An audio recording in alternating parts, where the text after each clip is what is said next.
Hello students, coordinate geometry के इस special lecture में आपका स्वागत करता हूं। आज से हम स्टार्ट करने जा रहे हैं कोऑर्डिनेट ज्योमेट्री यानी Cartesian system and straight lines from Cengage. Very nice book. This book contains quality problems of mathematics. तो स्टूडेंट्स, आज हम से सेंगेज के प्रॉब्लम्स जो है वो सॉल्व करेंगे। इससे आपको बहुत ही बेनिफिट होगा। तो important problems will be discussed in this sessions. तो आप सारे वीडियो ध्यान लगा के देखिए। देखते हैं first problem number 1। ABC is an isosceles triangle and if coordinates of the base are 1, 3 and -2, 7, BC is the base, coordinates of the vertex can be। तो वर्टेक्स ए के कोऑर्डिनेट्स पूछे हैं। So we will draw this triangle ABC and in this triangle ABC, B has coordinates 1, 3, C has coordinates -2, 7. So we have to find the vertex A। तो AB is equal to AC, BC base है तो AB और AC same होगा and A will lie on the perpendicular bisector of BC। क्योंकि A BC से equidistant है तो A is on the perpendicular bisector of BC। So we have to find the equation of perpendicular bisector of BC. For that we will use the condition AB equal to AC, that is AB square equal to AC square. Using distance formula, AB square will be equal to x minus 1 whole square equal to y minus 3 whole square, and AC square will be equal to x plus 2 whole square plus y minus 7 whole square. So इसको solve करते हैं। After solving this equation we will get the equation 6x minus 8y plus 43 equal to 0। तो students, A point will lie on this perpendicular bisector whose equation is 6x minus 8y plus 43 equal to 0। तो option check करते हैं कि A point in option में से कौन सा होगा। First point is 1, 6। तो 1, 6 इस इक्वेशन को सेटिस्फाई नहीं करता है। नेक्स्ट बी ऑप्शन में है -1/2, 5। तो इसको हम सब्स्टिट्यूट करते हैं तो 6 इंटू -1/2 होगा -3 -8 इंटू 5 -43 प्लस 43 इक्वल टू 0। ये एक के कोऑर्डिनेट्स हो सकते हैं, लेकिन हमें यहाँ पे देखने का है कि परपेंडिकुलर बाइसेक्टर है तो BC का मिड पॉइंट भी B और C से इक्वल डिस्टेंस पे होगा। उसके कोऑर्डिनेट्स -1/2 और 5 है स्टूडेंट्स। लेकिन यहाँ पे ट्रायंगल नहीं बन सकता है, तो ये ऑप्शन भी करेक्ट नहीं है। तो लास्ट थर्ड ऑप्शन है 5/6, 6। तो इसमें सब्स्टिट्यूट करके देखते हैं। 6 into 5/6 -8 into 6 plus 43। So this 6 will get cancelled, 5 minus 48 minus 43 plus 43 will be equal to 0. So 5/6, 6 can be the vertices of A. Nice problem. Next problem देखते हैं, problem number 2. In this problem, let A has coordinates 3, -4, B is 1, 2, P point is 2k minus 1, 2k plus 1। तो हमें पूछा है PA plus PB की minimum value. PA plus PB minimum है तो K की वैल्यू क्या है। So let this are the points A B P। तो स्टूडेंट्स, अगर 3 पॉइंट्स दिए हैं तो इसमें ट्रायंगल की इनइक्वालिटी हमें यूज़ करने की है। Let this is the triangle P A B. P के कोऑर्डिनेट्स है 2k - 1 2k + 1। A point has coordinates 3, -4, b is 1, 2. So by triangle inequality we know that sum of two sides is always greater than or equal to third side, that is PA plus PB is greater than or equal to third side क्या है AB, sorry third side is AB, PA plus PB is greater than or equal to AB, okay. और दूसरी भी एक inequality है triangle की, sum difference of the two sides is less than or equal to third side, PA minus PB is less than or equal to AB, PA plus PB is greater than or equal to AB। दोनों points आप please note कर लीजिए। So for minimum value of PA plus PB, PA plus PB की minimum value के लिए PA plus PB should be equal to AB। PA plus PB की minimum value कब मिलेगी, जब PA plus PB will be equal to AB। तो इसका मतलब points APB are collinear, APB points collinear हो गए।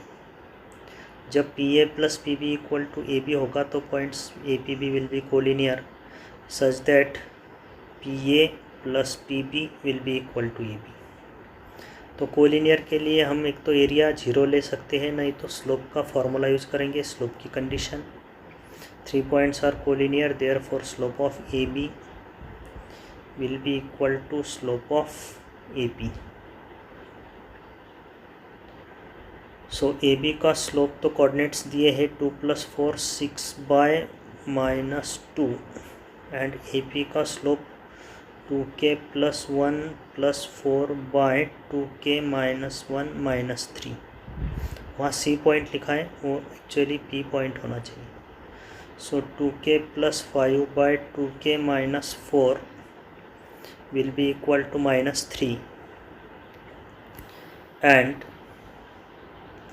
2k + 5 will be equal to 2k + 5 will be equal to -6k + 12। तो इस तरह से 8k will be equal to 7 and k will be equal to 7/8। So this is the value of k if PA plus PB is minimum। 7/8 is the correct। This was the problem number 2। Student देखते हैं problem number 3। So in question number 3 we have given again 3 points A, B, P and value of P for which the area of triangle ABC is minimum। अगर इस triangle ABC का area minimum है तो P की value क्या होगी। तो we know the formula of area of triangle with vertices x1 y1 1 x2 y2 1। So एक 1 p² 1 0 1 1 and p0 1 formula of area of triangle. तो इस डिटर्मिनेंट को सॉल्व करके मिलेगा 1/2 इंटू मॉड ऑफ, इस इक्वेशन को सॉल्व करो we will get p³ - p + 1। तो हमें एरिया अगर मिनिमम चाहिए तो this minimum value of modulus will be equal to 0 for area is to be minimum. This equation has value 0, तो इसको सॉल्व करके हमें P की वैल्यू मिलेगी। तो क्यूबिक इक्वेशन है, तो ऑप्शन ही चेक करते हैं। तो ABC ये तीनों वैल्यूज़ इस इक्वेशन को सेटिस्फाई नहीं करती है, does not satisfied by the options A, B and C। So therefore option D is correct. This was the problem number 3। Next चलते हैं प्रॉब्लम नंबर 4। तो इस क्वेश्चन में दिया है if the point x1 + t × x2 - x1 y1 + t × y2 - y1 divides the join of x1 y1 and x2 y2 internally. तो t की value क्या होगी। तो फर्स्ट x कोऑर्डिनेट है x1 + t into x2 minus x1, x1 plus t into x2 minus x1 by 1। तो इसको solve, bracket को multiply करते हैं t से, तो हमें मिलेगा x1 plus t x2 minus t x1 by 1, और x1 by 1 will be equal to t x2, x1 common लेते हैं तो ब्रैकेट में मिलेगा 1 minus T into x1 upon, अब जो 1 है उसको मैं इस तरह से लिख सकता हूँ t प्लस 1 माइनस टी। तो ये जो एक्सप्रेशन है इंटरनल डिवीजन का x कोऑर्डिनेट की तरह दिख रहा है। तो इसका मतलब जिस पॉइंट का x coordinate x1 plus T into x2 minus x1 है, that point will divide the segment joining x1 y1 and x2 y2 in the ratio. तो ये पॉइंट किस रेशो में डिवाइड करता है, तो this looks like mx2 plus nx1 by m plus n। तो इससे कंपेयर करके हमें m की वैल्यू t मिलती है, n की वैल्यू 1 माइनस टी मिलती है। इसका मतलब x1 y1 x2 y2 को ये पॉइंट t:1 माइनस टी में डिवाइड करता है इन द रेशो। तो रेशो इंटरनल दिया है प्रॉब्लम में, तो ratio will be positive, so t/1 minus T will be greater than 0। अगर ये ग्रेटर देन 0 है तो t should be less than 1। t अगर लेस देन 1 में तो 1 माइनस टी पॉजिटिव होगा, and t also should be greater than 0। So this is the correct option, t is less than 1 greater than 0। Next देखते हैं problem number 5। If two vertices of a triangle are -2, 3 and 5, 1 and the orthocenter lies at origin, centroid lies on the line x plus y equal to 7। तो हमें third vertex of the triangle पूछी। तो चलिए चलते हैं, triangle बनाते हैं। Let this is the triangle ABC। Let this is the triangle ABC। इसमें B has coordinates -2, 3 and C point has coordinates 5, -1। We have to find vertex A। तो A के कोऑर्डिनेट्स हम H, K कंसिडर करते हैं। अब हमें अर्थो centre जो दिया है ओरिजिन पे, अर्थो सेंटर कहाँ पे होता है, अल्टीट्यूड पे। तो ए से परपेंडिकुलर डालते हैं अल्टीट्यूड, और उस पे अर्थो सेंटर H लेते हैं, उसके कोऑर्डिनेट्स है 0, 0। अर्थो सेंटर लाइज एट ओरिजिन।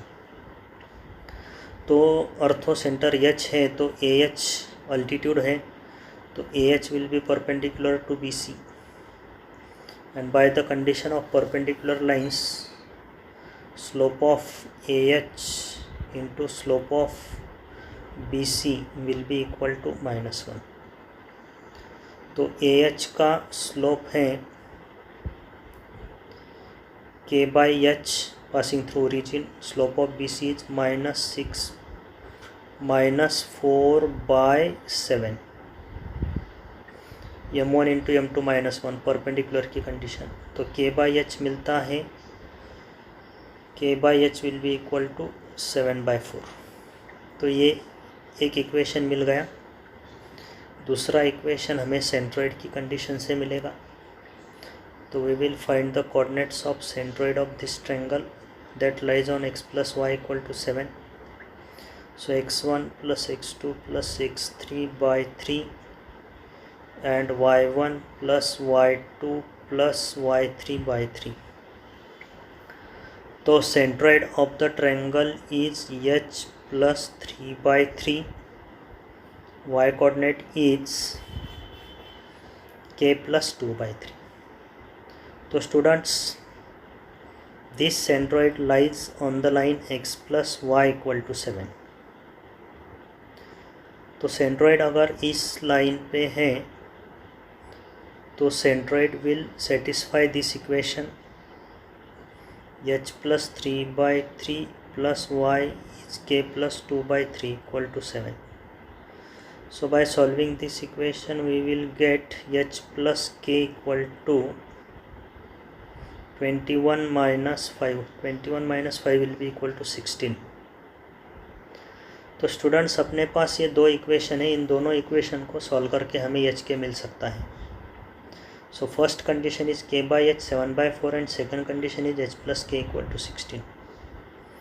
तो हम ऑप्शन चेक करते हैं कि कौन सा ऑप्शन इन दो इक्वेशन को सेटिस्फाई करता है. सो ये अपने ऑप्शन से इन ऑप्शन को ही मैं नीचे लेके आता हूँ. सो आई हैव दिस ऑप्शंस 7,4. तो k by h 4/7 हो रहा है पहले ऑप्शन में. k by h 4/7 हो रहा है, हमें k by h 7/4 चाहिए. First option is not correct. Second option में 14/8 यानी 7/4 होता है, लेकिन h प्लस के 16 नहीं होता है. Second is also not correct. Third one में 7/3 होगा. दोनों भी कंडीशन नहीं सेटिस्फाई होती है, तो last option is correct. Actual coordinates निकालने हैं तो इन दोनों इक्वेशन को हम सॉल्व कर सकते हैं. नेक्स्ट देखते हैं problem number 6. Very easy and simple problem. इसका एप्लीकेशन हमने बहुत बार देखा है, सॉल्व भी करा है.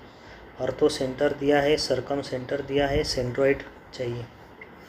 तो हमें पता है segment joining the orthocentre and circumcentre is divided by centroid internally in the ratio 2:1. Centroid orthocentre और सरकम सेंटर को 2:1 में डिवाइड करता है. Orthocentre is 1,2, circumcentre is 0,0. Internal division formula use करेंगे centroid के लिए. तो 0 + 1/3, 0 + 2/3. Very simple problem. तो सेंट्रोइड होगा 1/3, 2/3. प्रॉब्लम कुछ ईजी है सेंगेज में, तो उसको भी हम सॉल्व करते चलेंगे. Next problem number 7. Locus of moving point whose x and y coordinates are e⁻t. x coordinate है e⁻t + e⁻t. y कोऑर्डिनेट है e⁻t - e⁻t. इस पॉइंट का लोकस क्या होगा अगर t पैरामीटर है. सो स्टूडेंट्स, हाइपरबोला टॉपिक में मैंने बोला था these are the parametric equations of hyperbola. t eliminate करके अगर ये दोनों इक्वेशन हम सॉल्व करते हैं तो हमें हाइपरबोला का इक्वेशन मिलता है, and that hyperbola is a rectangular hyperbola with eccentricity √2. तो इसमें t पैरामीटर है, तो t को एलिमिनेट करने के लिए हम यूज़ करेंगे x² - y². तो वैल्यू सब्स्टिट्यूट करेंगे x और y की. x² - y², a + b whole square minus a - b whole square. तो e⁻2t + 2 होगा प्लस e⁻ -2t, या ऐसा भी कर सकते थे. That will be equal to 4ab. तो आंसर 4 आएगा. t की टर्म्स कैंसिल होगी, 2 + 2 4. So the equation will become x² - y² equal to 4, and this is the equation of locus of this point. या x और y के values किस equation को satisfy करते हैं वो भी चेक कर सकते हैं. This values of x and y satisfy equation number 3. This is also और नाइस प्रॉब्लम नंबर 8. अच्छा प्रॉब्लम है. इस तरह के प्रॉब्लम्स आप प्लीज़ नोट करके रखिए. जीमेन एग्ज़ाम में अक्सर इसी टाइप के प्रॉब्लम पूछे जाते हैं. सभी के सभी प्रॉब्लम तो हार्ड नहीं होते, लेकिन आपको स्कोर करना है तो इस टाइप के प्रॉब्लम्स आप ज़रूर सॉल्व कीजिए. Nice problem. Number of integral points x and y both are integers lie in the first quadrant but not on the coordinate axis and also on the line 3x + 5y = 2007. First quadrant में ऐसे point कितने होंगे जिनके दोनों x और y coordinates integers होंगे. वो दोनों पॉइंट्स x और y एक्सिस पे नहीं होने चाहिए, लेकिन लाइन पे होनी चाहिए. 3x + 5y = 2007. तो निकालते हैं x और y कोऑर्डिनेट्स, और ये लाइन भी हमें ड्रॉ करनी पड़ेगी. So these are the coordinate axes, x axis and y axis. इस लाइन को निकालते हैं. This line will pass through the first quadrant. Both x and y coordinates are positive. Intercepts are positive. So this is the line 3x plus 5y equal to 2007. तो students, हमें इस line पे ऐसे points चाहिए जिनके दोनों x और y coordinates integer हो दोनों, और ये पॉइंट्स फर्स्ट क्वाड्रेंट में होने चाहिए, x और y एक्सिस पे नहीं होने चाहिए. तो this line will cut axis at y equal to 0 substitute करते हैं. तो x कोऑर्डिनेट मिलता है 6, 6, 7. y एक्सिस को x इक्वल टू 0 पे कट करेगा तो y कोऑर्डिनेट मिलेगा 2007/5. लेकिन ये दो पॉइंट्स हम काउंट नहीं कर सकते, not on the coordinate axis बोला है. तो ये अंदर के पॉइंट हमें कितने होंगे ये काउंट करने का है, लेकिन दोनों कोऑर्डिनेट्स इंटीजर्स होने चाहिए. तो लाइन का इक्वेशन है 3x plus 5y equal to 2007. 5y equal to 2007 minus 3x and y is equal to 2007 minus 3x upon 5. तो हमें इसमें ऐसा x चाहिए, x शुड बी इंटीजर, ऐसा x इंटीजर सब्स्टिट्यूट करेंगे कि y भी इंटीजर आना चाहिए. y फ्रैक्शन में या पॉइंट में नहीं होना चाहिए, that should be a integer. तो 2007 माइनस 3x/5 ये y की वैल्यू इंटीजर कब होगी? जब 2007 minus 3x will be multiple of 5. 5 से ये टर्म डिवाइड होनी चाहिए. तो चलो x की वैल्यू सब्स्टिट्यूट करते चलते हैं. जब हम x equal to 1, x equal to 2, x equal to 3 substitute करते हैं और y की वैल्यू निकालते हैं तो हमें y इंटीजर नहीं मिलता है. y is not integer in the case of x equal to 1, x equal to 2 and x equal to 3. लेकिन जब हम x इक्वल टू 4 सब्स्टिट्यूट करते हैं तो 2007 माइनस 12, 1995/5 तो हमें y की वैल्यू मिलती है 399. जब हम x की वैल्यू 9 सब्स्टिट्यूट करते हैं तो y की वैल्यू मिलती है हमें 396. तो इस तरह से हम x की वैल्यूज़ ऐसी सब्स्टिट्यूट करते चलते हैं कि जिससे y इंटीजर मिले. तो लास्ट में हमें y की वैल्यू मिलती है 3.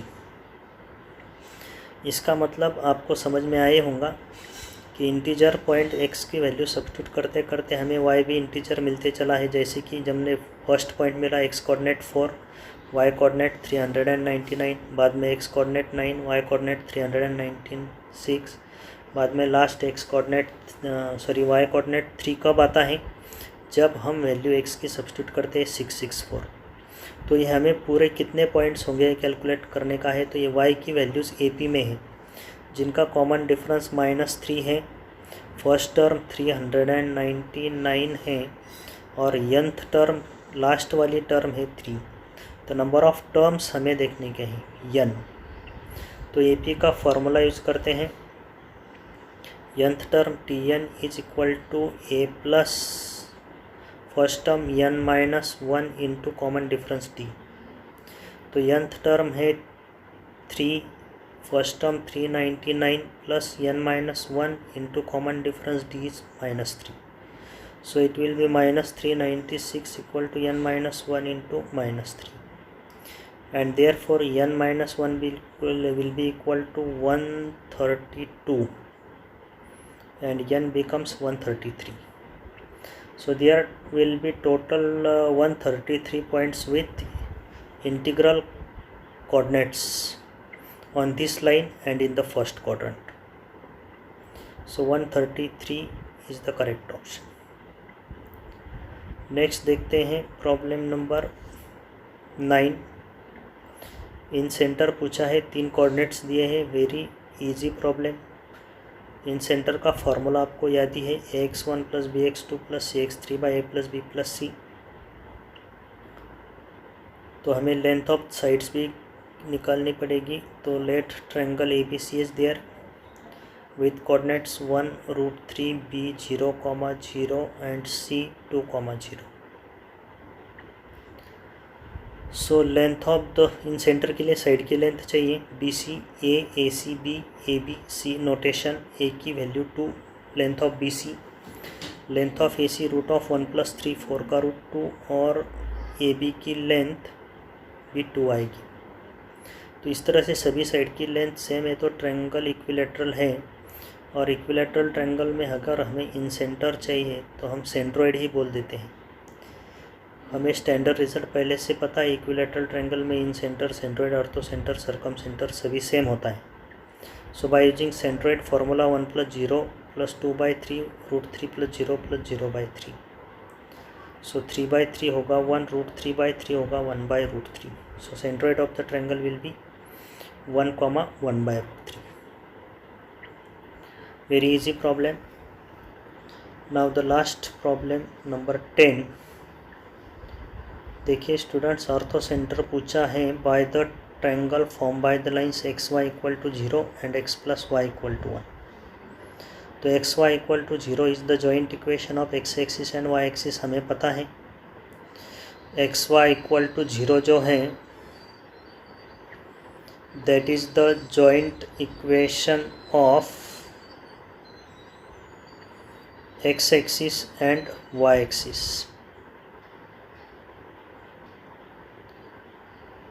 So